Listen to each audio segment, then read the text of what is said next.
Science has shown that structural racism is embedded in the very fabric of society, and that it shapes nearly every aspect of American life, including guiding our values and our belief systems, by informing us of what we should consider normal and acceptable versus what we should think of as sinister and unwanted. And honestly, this should come as no surprise when we consider that racial discrimination and bias go back to the founding of the country itself. In fact, one of the first laws passed in the colony of Virginia in 1619 made it an act of treason to sell ammunition or firearms to indigenous people. And these racial biases are very present in the Constitution itself. The Founding Fathers enshrined the idea of racial discrimination when they passed the Three-Fifths Compromise and said that some people are less human than others, which is still in the Constitution today and is only being actively suppressed by the 13th and 14th Amendments.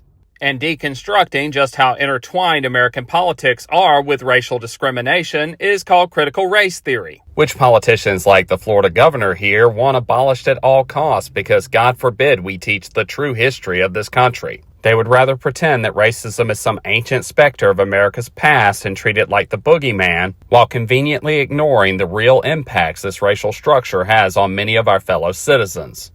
And these impacts include the passages of laws, policies, and practices that appear to be fair on the surface, but have real racial implications. An idea pushed by former Reagan advisor Lee Atwater, who urged Republicans to stop explicitly mentioning race and instead shift conversations to colorblind policy. Atwater argued that by passing colorblind policies, they could have the end result of harming Black Americans more than white ones, and he called this the Southern strategy. And when you combine this with the work of the Daughters of the Confederacy, who rewrote history in order to paint the Confederacy and slavery as not being too bad, what we see is most white Americans don't understand just how fully socialized into racism they actually are, because they think of racism as being this explicit thing where it is really implicit and symbolic. Now, a simplified way to think of symbolic racism, and what I mean by that, is to think about the way that the media and popular rhetoric criminalize blackness. White magic helps and heals people, while black magic is evil and destructive. When we think about Hollywood, think about who is cast as the lead actor of a movie and who is cast as a villain. In fact, think about the way black men are cast just in general. Seriously, think about it. How often do we see black men cast as the lead in superhero movies? Or any movie at all? And then compare that to how often you see black men cast as the aggressor or the villain or just a straight-up criminal in the movies that they're cast in. These types of depictions only help reinforce stereotypes that evil is associated with darkness and blackness. Hell, even my favorite Stephen King series begins with the sentence, "The man in black fled across the desert and the gunslinger followed." Now, all of these symbolic representations help shape our implicit biases towards people that are not like us, which leads us to an interesting question. How do our implicit biases towards race impact our decisions to support or oppose specific gun policies?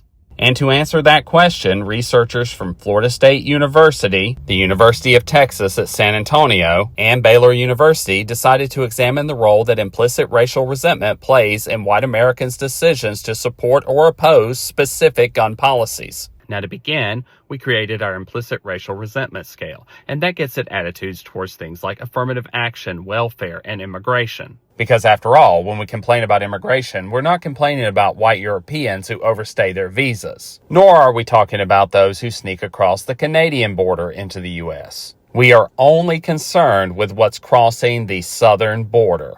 In other words, Americans only seem to care about immigration if the immigrants are coming from countries that are predominantly made up of black and brown peoples. And anytime we talk about affirmative action, we're not talking about the white women who have benefited the most from these policies, or how they've made giant leaps forward in the workplace. And anytime we talk about welfare abuse, we're not looking at corporate leeches who take billions of dollars a year in corporate welfare. Instead, we focus on stereotypes about the poor that were mostly spearheaded by this man, Lee Atwater, while he worked for Ronald Reagan. Their welfare queen stereotype has caused irreparable harm to marginalized communities ever since they created it. In other words, they're chosen because all of these types of policies have implicit racial subtext.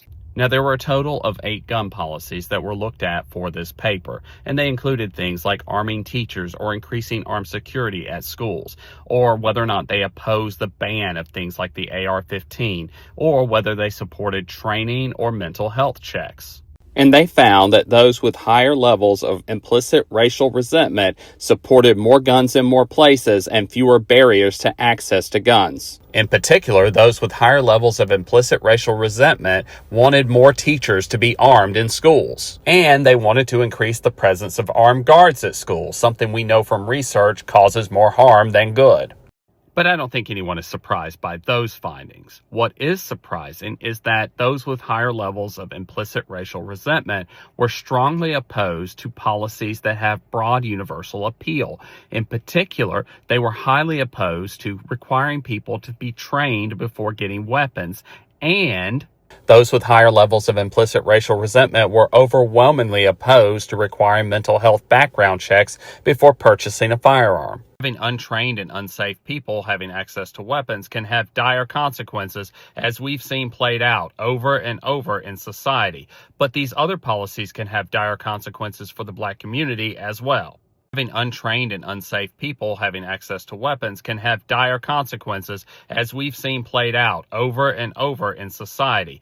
But these other policies can have dire consequences for the Black community as well. How often have we seen videos of white women harassing Black families out in public, whether they're barbecuing or swimming or just existing? How often have we seen white men making threats, as was the case on an Amtrak train back in May? What could be the consequences of those individuals having access to firearms? Consider how in 2017, a white teacher told a young Black girl in his class that if he had had a weapon, he would unalive her for smiling too much. Or consider how in 2019, a white substitute teacher called the cops on an 11-year-old boy that she felt was threatening to her.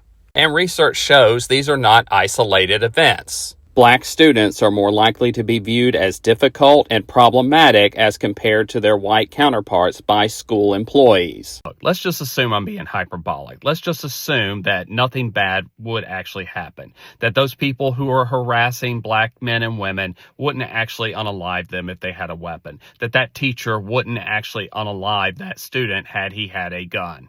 Just knowing that it could happen raises the stress levels of Black parents in America when they know that they could send their child to school and that child is more likely to be viewed as a threat by everyone around them, especially when it's the white authority figures that have power over them. Thoughts?